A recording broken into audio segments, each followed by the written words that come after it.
दोस्तों नमस्कार। चर्चा के विषय में आप सभी का मैं विश्वपति स्वागत करता हूं। दिल्ली में एक बड़ा विस्फोट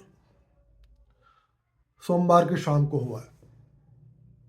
चर्चा करूंगा कि क्या अब इस विस्फोट के चलते पिटेगा पाकिस्तान और इसलिए कांग्रेस है परेशान। हालांकि आज बिहार में भी मतदान जारी है, लेकिन आज मैं चुनाव पर कोई चर्चा नहीं करूंगा। कल जिस तरीके से विस्फोट हुआ, शेयर बाजार ने भी आज तेजी बढ़ा रखी है। यानी कि उसने आतंकवादियों को चुनौती दी है कि आप भारत की अर्थव्यवस्था को हिला नहीं सकते। और ये जो तेजी है, आज की तेजी है, ये कहीं ना कहीं आतंकवादियों को भारत के इन्वेस्टर्स का सबक है। दोस्तों चर्चाएं और भी करूंगा, और चर्चा इस बात पे भी करूंगा, आप किस तरीके से सहयोग कर सकते हो सरकार के साथ या उनके साथ जो आतंकवाद के विरोधी हैं। फिलहाल चर्चा करूंगा इस विस्फोट पर, लेकिन वो सबसे पहले विस्फोट में जो लोग भी मारे गए हैं उन सभी को मेरी ओर से विनम्र श्रद्धांजलि। दोस्तों इस विस्फोट में कुछ नाम चर्चा में है, पूरा घटनाक्रम आपको बताऊंगा। लेकिन कल के विस्फोट और कुछ सहारनपुर और फिर ये आपका फरीदाबाद और जम्मू कश्मीर से जो कुछ गिरफ्तारियां हुई हैं, उसमें कुछ नाम चर्चा में है। इन नामों को बहुत ध्यान से आपको सुनने की जरूरत है। Doctor Abdul Rahman, doctor Adnan Ali, doctor Adil Ahmed, doctor Muzammil Shaikh, doctor Shaheen, doctor Moinuddin Ahmed, doctor Umar, doctor Parvez Ansari और इश्तियाक अहमद। ये नाम बताने का मेरा उद्देश्य ये था, इनमें से कोई भी अनपढ़ दिखाई नहीं देता, इनमें से कोई भी बेरोजगार नहीं था। ये सब उच्च शिक्षित लोग हैं। और इसमें से जो मैंने आपको आखिर में नाम बताया है, डॉक्टर परवेज अंसारी, इस वक्त जबकि मैं वीडियो बना रहा हूँ और लगभग 3:30 बज रहा है, आज 11 तारीख, आज मंगलवार के दिन, तो लखनऊ में इनके निवास पर छापेमारी चल रही है और इनके हाथ से तमाम तरीके के विस्फोटकों में शामिल होने वाले रसायन और बहुत सारा आपत्तिजनक सामान अभी तक बरामद होने की खबर है। ये सब उच्च शिक्षित लोग हैं, इन्हें आप भटके हुए नौजवान नहीं कह सकते। ये बात मैं इसलिए कह रहा हूं, ये कल आतंकी हमला होने के बाद आतंकियों के बचाव में भारत की वोटों की लालची, सत्ता की लालची कुछ राजनीतिक ताकतों ने फिर ये कहना शुरू कर दिया है कि जब रोजगार नहीं मिलेगा तो वो आतंकवादी बनेंगे ही। लेकिन रोजगार ना मिलने पर भी यही लोग आतंकवादी क्यों बनते हैं, ये सोचने का विषय है। और इनमें से कोई बेरोजगार नहीं था। कोई सहारनपुर में बहुत अच्छा क्लिनिक चला रहा था, किसी का फरीदाबाद में बहुत अच्छा क्लिनिक चल रहा है, इनमें से किसी का लखनऊ में बहुत अच्छा क्लिनिक चल रहा है, तो बाकी लोगों का देश के अन्य हिस्सों में बहुत अच्छा क्लिनिक चल रहा है। फिलहाल कल के घटना के बारे में आपने बहुत कुछ सोशल मीडिया पे पढ़ लिया होगा, प्रिंट मीडिया में भी देखा होगा, और इलेक्ट्रॉनिक मीडिया में तो आप लगातार देख ही रहे होंगे। एक बात बिल्कुल स्पष्ट दिखाई दे रही है कि यह हमला सुनियोजित है। हालांकि अभी तक, जहां तक मेरी जानकारी है, इसको आतंकवादी घटना औपचारिक रूप से घोषित नहीं किया गया है। सरकार कड़ियां जोड़ रही है। जांच एजेंसियां जितने भी अभी तक सबूत हैं, जितनी सूचनाएं हैं, जितने प्रत्यक्षदर्शी हैं और जितने सीसीटीवी साक्ष्य उपलब्ध हैं, उन सबको एक साथ रखकर पिरोने का काम कर रही है। एक बात बहुत निश्चित दिखाई दे रही है कि यह किसी सीएनजी कार का ब्लास्ट नहीं है, किसी कार में कोई आकस्मिक ब्लास्ट नहीं है और एक खड़ी हुई कार में ब्लास्ट नहीं है। सुनियोजित तरीके से ब्लास्ट करा गया है। चलती हुई कार को एक भीड़ भाड़ वाली जगह पर ले जाकर ब्लास्ट किया गया है। कार को जहां से लेकर चले कई स्थानों पर घुमाया जाता है। जब भीड़ कम मिलती है तो उसको और आगे बढ़ाया जाता है, जब वहां भी भीड़ कम मिलती है तो उसको और आगे बढ़ाया जाता है, और जहां भीड़ अच्छी खासी संख्या में मिलती है वहां पर उस चलती हुई कार में को लाल बत्ती पर रोककर विस्फोट कर दिया जाता है। फिलहाल जो सूचनाएं उपलब्ध हैं उसके हिसाब से 10 तारीख को शाम 6:52 पर लाल किले के मेट्रो गेट नंबर 1 पर जो विस्फोट हुआ, जिस कार में विस्फोट हुआ, ये कार 3:19 पर दिल्ली की सुनहरी मस्जिद की पार्किंग में प्रवेश करती है।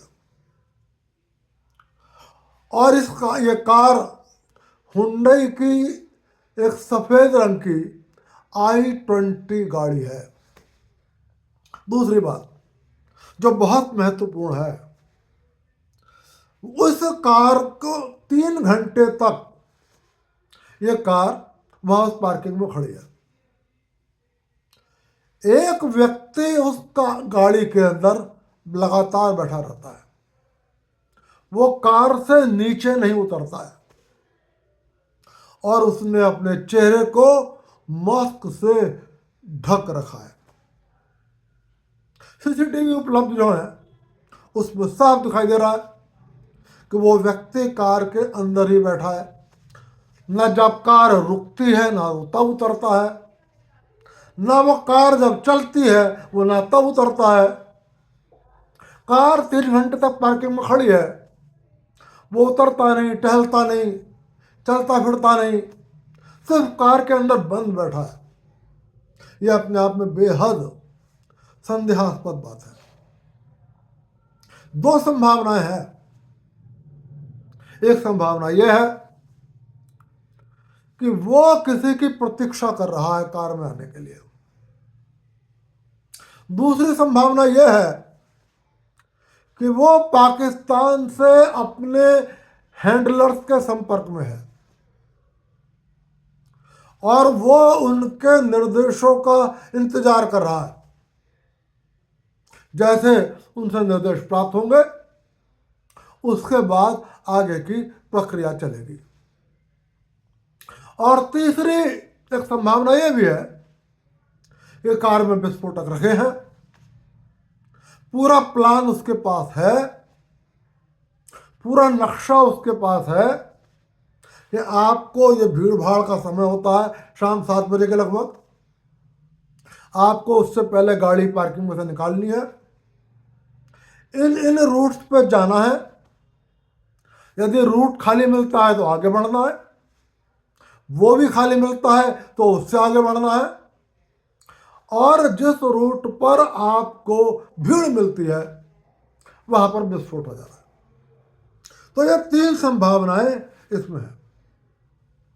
इसमें एक और खास बात है कि ये कार पार्किंग में एंटर होती है 3:19 पर और पार्किंग से निकलती है 6:48 पर और ये 6:50 पर सड़क पर आ जाती है।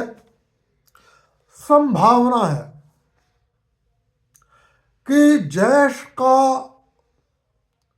बम विस्फोटक बनाने का, बम बनाने का एक मास्टरमाइंड डॉक्टर उमर मोहम्मद, जो कई दिन से वांटेड है, वो इस कार के अंदर बैठा हुआ था और उसने मास्क से अपना चेहरा ढका हुआ था।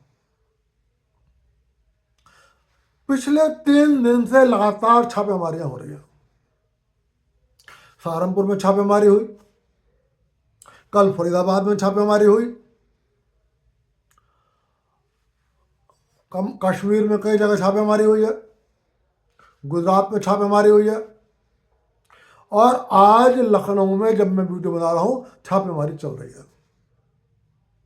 दरअसल हालांकि विस्फोट हो गया, लेकिन मैं बहुत प्रशंसा करूंगा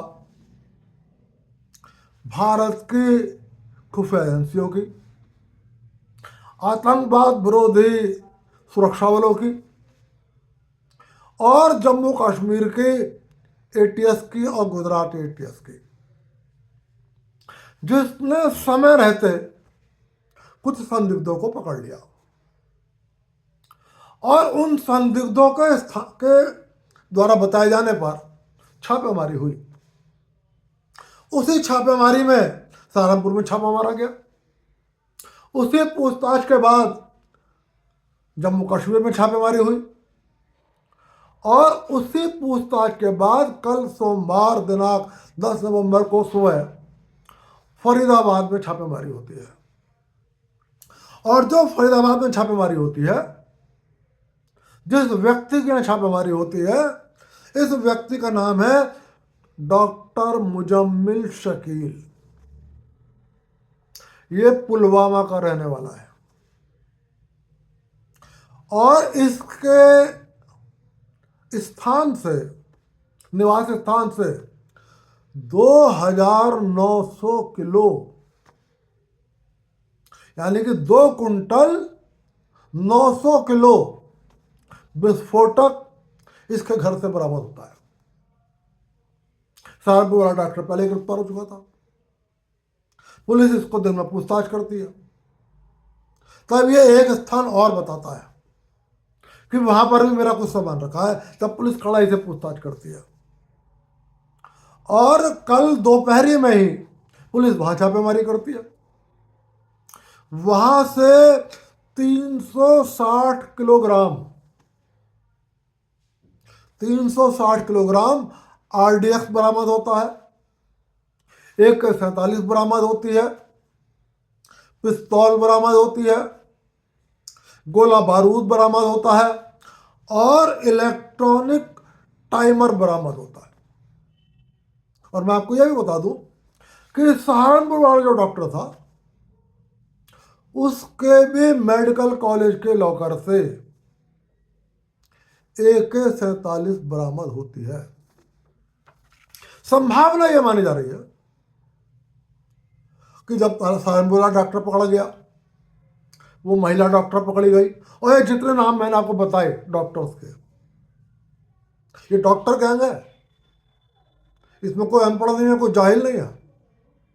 ये मेडिकल कॉलेज से निकले हुए स्टूडेंट्स हैं। ये ऐसा भी नहीं है कि कोई झोला छाप डॉक्टर हो। ये सब MBBS है। इनमें से शायद 2-3 MD भी हैं। जब कल सब पकड़े गए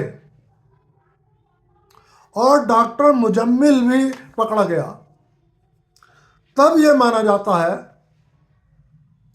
कि जैश ए मोहम्मद पाकिस्तान से यह निर्देश आया, क्योंकि उस वक्त तक डॉक्टर उमर मोहम्मद गिरफ्तार नहीं हुआ था। और डॉक्टर मुजम्मिल के छापेमारी के बाद यह पता लग गया था कि शायद डॉक्टर उमर मोहम्मद दिल्ली के अंदर ही मौजूद है और पुलिस उसको गिरफ्तार करने के लिए तलाश रही थी। संभवतः, मैं संभवतः लगा रहा हूँ क्योंकि किसी तरीके की अफवाह नहीं उड़ाना चाहता, अभी तक की रिपोर्ट के अनुसार पाकिस्तानी हैंडलर्स ने उमर मोहम्मद को ही निर्देश दिया कि सब लोग गिरफ्तार हो चुके हो, सहारनपुर से लेकर फरीदाबाद तक, और सारा माल भारत की खुफिया एजेंसियों ने, भारत की सुरक्षा एजेंसियों ने, भारत की पुलिस ने बरामद ले लिया। हमारा सारा प्लान फेल हुआ जा रहा है। और उमर मोहम्मद से कहा कि अब तुम किसी भी कीमत पर आज ही शाम तक इस घटना को अंजाम दे दो, क्योंकि पता नहीं किस समय तुम भारत की खुफिया एजेंसियों, भारत के सुरक्षा बल या भारत की पुलिस के आतंकवादी निरोधी दस्ते के हाथ चढ़ जाओ, और यदि तुम भी गिरफ्तार हो गए तो हमारा सारा प्लान विफल हो जाएगा। ऐसी संभावना है। यह उमर मोहम्मद के बारे में जो गिरफ्तारियां हुई थी, उन्होंने बिल्कुल स्पष्ट बता दिया था कि वो बम विशेषज्ञ है। ये भी डॉक्टर है। मुझे नहीं पता कि इसे बुखार देखना आता है नहीं आता है, नब्ज पकड़नी आती है या नहीं आती है, किसी को जुकाम बुखार की दवाई दे पाता है नहीं दे पाता है, लेकिन ये बम बनाने का विशेषज्ञ था। तब यह संभावना है कि जैश ने इसको निर्देश दिया पाकिस्तान से कि इससे पहले कि तुम भारत की खुफिया एजेंसियों के हाथों में आ जाओ, तुम तत्काल इस किसी घटना को अंजाम दो, और ये काम तुम्हें आज ही करना है। और उसके बाद वो जहां भी कहीं छुपा हुआ था, दिल्ली, फरीदाबाद या जहां भी हो आसपास छुपा हुआ हो, वहां से जो कि कार उसके पास थी, कार के मालिकों के बारे में मैं आपको बताकर समय नहीं खराब करूंगा, आपने लगातार खबर मिल रही होगी।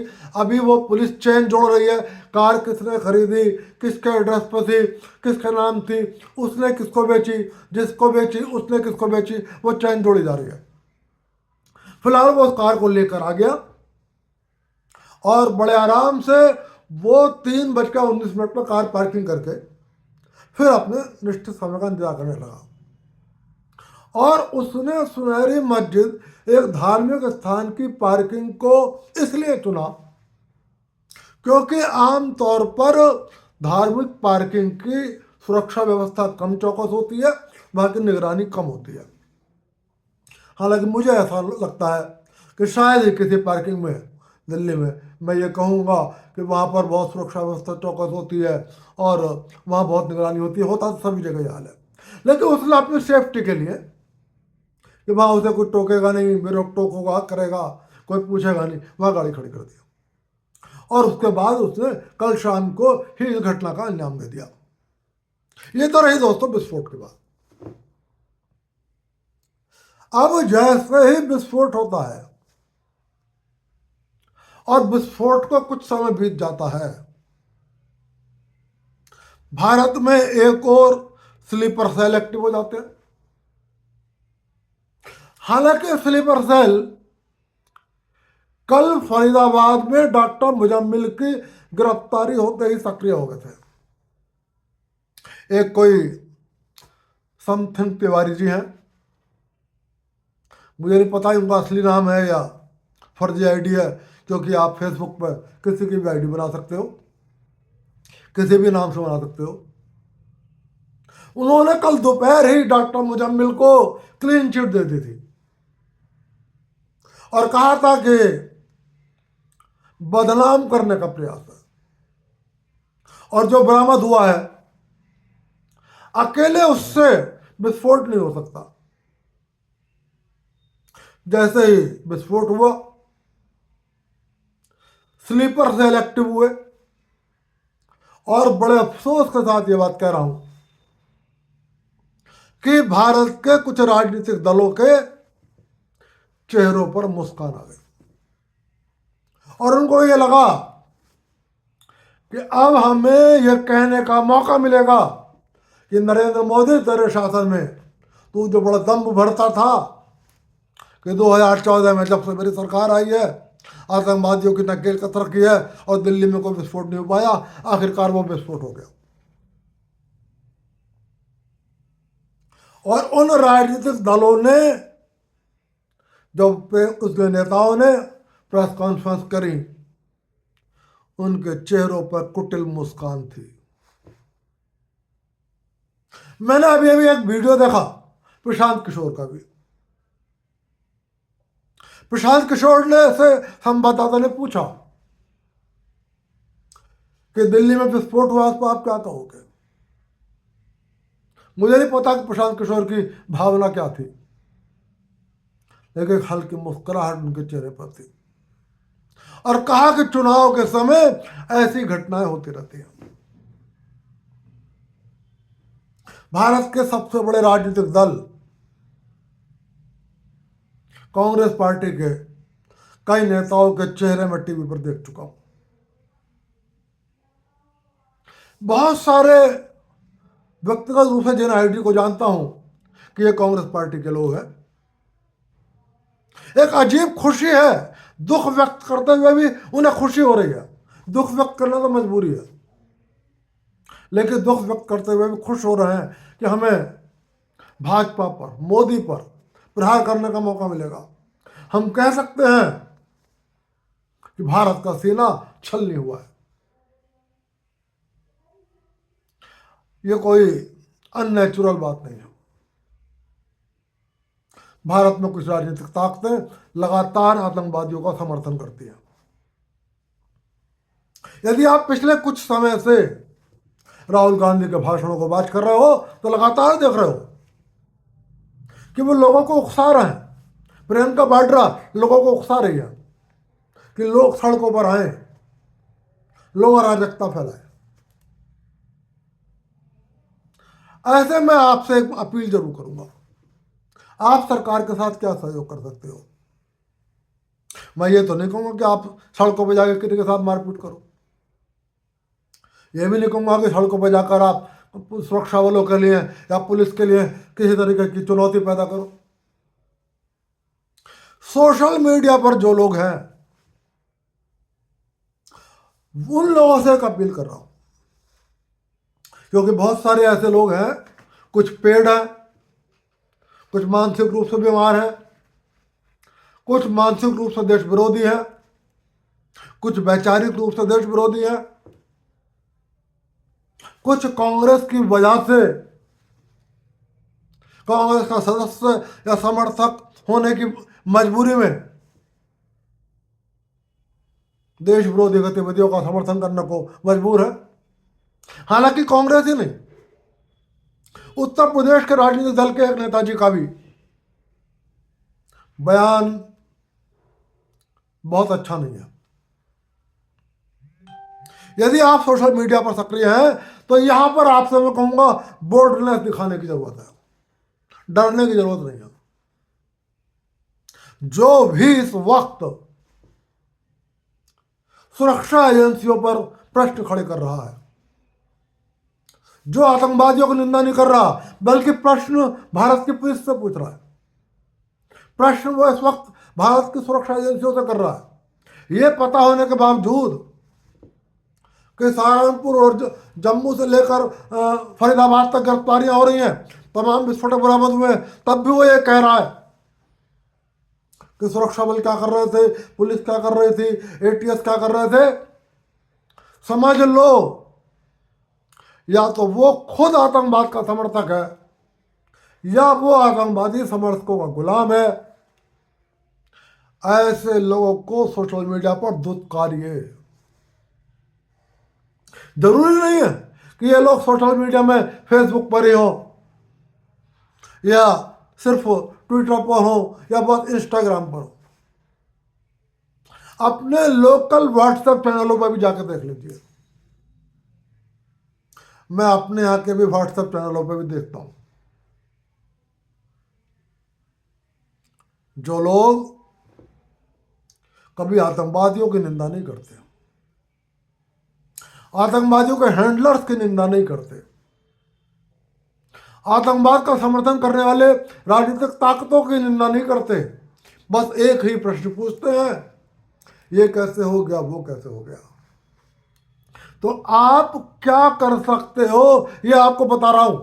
ये कम से कम सोशल मीडिया पर करारा जवाब दो उन लोगों को जो इस वक्त संकट की घड़ी में प्रश्न कर रहे हैं कि भारत की पुलिस, भारत की सुरक्षा एजेंसियां और भारत की एटीएस क्या कर रही थी।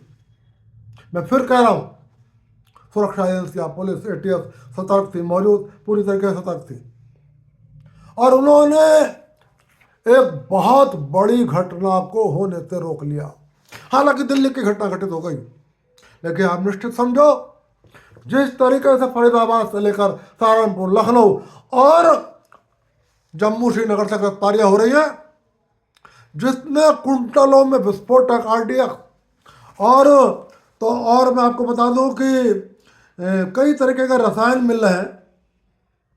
ये जो रसायन है इसमें राइसिन जहर मिल रहा है, आरडीएक्स मिल रहा है, AK-47 मिल रहा है।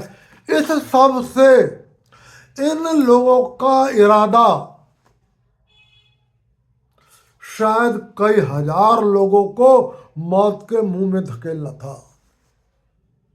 एक बड़ा नरसंहार करने का इनका इरादा था। मैं बधाई दूंगा भारत की पुलिस को, मैं बधाई दूंगा आतंकवाद निरोधी दस्तों को, मैं बधाई दूंगा भारत के सुरक्षा बलों को, भारत की खुफिया एजेंसियों को। कि हालांकि दिल्ली में दुर्भाग्यपूर्ण घटना घटित हो गई, लेकिन उन्होंने आतंकवादियों के मंसूबों पर पानी फेर दिया।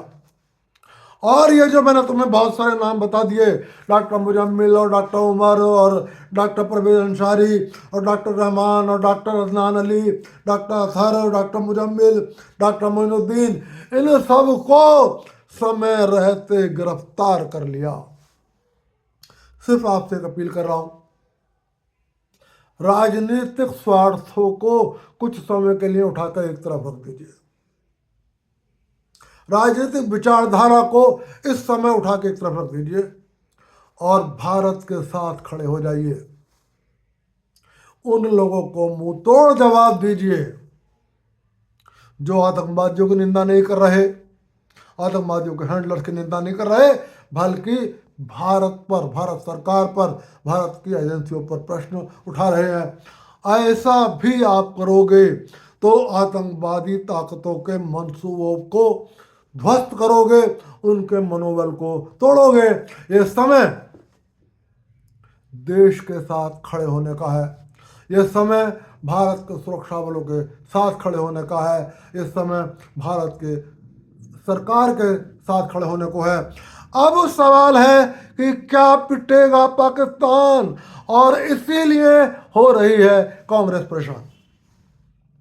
दोस्तों, प्रधानमंत्री सहित सरकार ऑपरेशन सिंदूर बंद होने के बाद, सिंदूर बंद स्थगित होने के बाद कई बार कह चुकी है कि यदि कोई भी भारत में वारदात हुई और उसमें पाकिस्तान का हाथ पाया गया तो पाकिस्तान को अंजाम भुगतना पड़ेगा।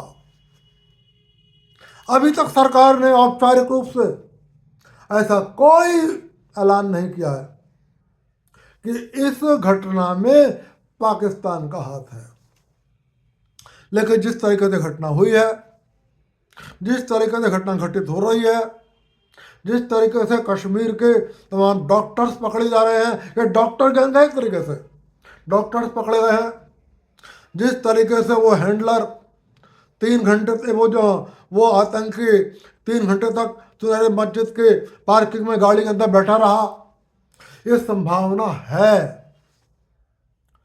कि पाकिस्तान का हाथ होने की संभावना को नकारा नहीं जा सकता। और भारत के प्रधानमंत्री ने भी अब से थोड़ी देर पहले कहा है कि मैं बड़े भारी मन से भूटान आया हूं, लेकिन चेतावनी दे रहा हूं कि इस हमले में जो भी शामिल होगा उसे बख्शा नहीं जाएगा। यदि पाकिस्तान का रत्ती भर भी हाथ इस घटना में हुआ तो निश्चित है पिटेगा पाकिस्तान। और जब पिटेगा पाकिस्तान तो निश्चित रूप से होगी कांग्रेस पार्टी परेशान। दोस्तों, इतिहास गवाह है और पिछले 10 साल तो स्पष्ट चैप्टर हैं पाकिस्तान आतंकवादियों में, पाकिस्तान की खुफिया एजेंसियों में, पाकिस्तान के अंदर पल रहे आतंकवादी संगठनों में, और भारत के कांग्रेस पार्टी के अंदर गहरा गठजोड़ है। जब हमने पाकिस्तान के खिलाफ नरेंद्र मोदी सरकार ने आकर एक बार घर में घुसकर हवाई हमला करा मारा, एक बार सेना भेजी, तब भी कांग्रेस ने सेनाओं पर प्रश्न उठाए। और जब ऑपरेशन सिंदूर हुआ तब भी कांग्रेस पार्टी ने भारत के सेना पर प्रश्न उठाए, भारत की सरकार पर प्रश्न उठाए। एक बार भी कांग्रेस पार्टी के किसी नेता के मुंह से आतंकवादियों के खिलाफ एक शब्द नहीं निकला, पाकिस्तान की सरकार, पाकिस्तान की सेना के खिलाफ एक शब्द नहीं निकला। इसलिए यदि इस घटना में भी रत्ती भर भी पाकिस्तान का हाथ निकलता है तो यह पूरी संभावना है कि पाकिस्तान की पिटाई होगी, ऑपरेशन सिंदूर पार्ट 2 होगा।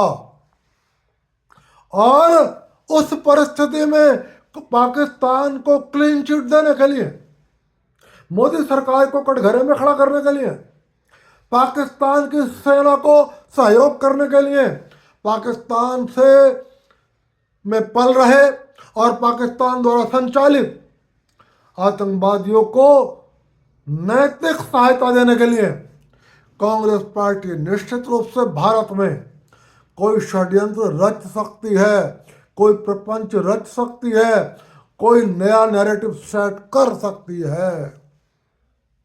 ध्वस्त करना ऐसे हर नैरेटिव को, ध्वस्त करना ऐसे हर विचारधारा को जो भारत के खिलाफ खड़ी हो। इसलिए ये काम भी सोशल मीडिया के मित्रों आपको करना होगा, क्योंकि मैं कल शाम से कांग्रेस के नेताओं के बस बॉडी लैंग्वेज पढ़ रहा हूं, टीवी पर उनके बयान भी देख रहा हूं।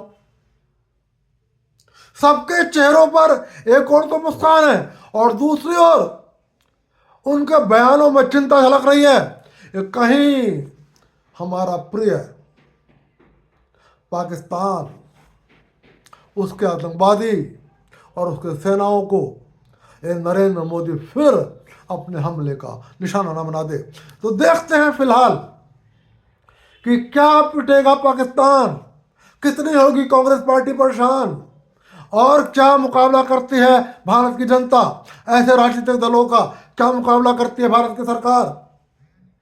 ये बात इसलिए कुछ और कह रहा हूं कि कई विश्व प्रसिद्ध ज्योतिषी भी लगातार ये बात कहते रहे हैं कि नवंबर के महीने में पाकिस्तान भारत के अंदर किसी अंजाम को अंजाम देगा। एक नहीं, दो नहीं, तीन नहीं, अनेक ज्योतिषियों ने कहा है। और एक विश्व प्रसिद्ध ज्योतिषी जो भारतीय हैं लेकिन अमेरिका में रहती हैं, शर्मिष्ठा जी ने तो साफ कहा है कि पाकिस्तान अपनी हरकतों से बाज नहीं आएगा और इसलिए ऑपरेशन पार्ट 2 होगा और पाकिस्तान को बचाने वाला दुनिया में कोई नहीं होगा। तो क्या ज्योतिषियों की बात सच निकलेगी? कई ज्योतिषी बात अभी 6-7 दिन पहले ही मैं एक ज्योतिषी को पढ़ रहा था जिन्होंने कहा था कि 8 नवंबर से लेके 8 या 9 नवंबर से लेके 28 नवंबर तक का समय चिंतित करने वाला है। किसी ने कुछ और, मतलब एक नहीं, दो नहीं, कई ज्योतिषियों ने। तो लगता है ये समय कुछ परेशान करने वाला है। लगता है ऐसा मैं नहीं कहा होगा, लगता है ऑपरेशन सिंदूर पार्ट 2 हो सकता है, लगता है भारत को फिर कठोर कदम उठाना पड़े, लगता है फिर पिटे पाकिस्तान, और फिर हो पाकिस्तान समर्थक राजनीतिक दलों की ताकतें परेशान। आज चर्चा के विषय में चर्चा यहीं तक, जब तक मेरा वीडियो आपको मिलेगा बिहार के एग्जिट पोल आने शुरू हो जाएंगे, लेकिन मैं चुनाव पर फिर चर्चा करूंगा। आज की चर्चा यहीं तक, फिर निवेदन कर रहा हूँ, वीडियो पसंद आए लाइक कर देना, चैनल को सब्सक्राइब कर देना। आप सभी को विश्वपति का नमस्कार।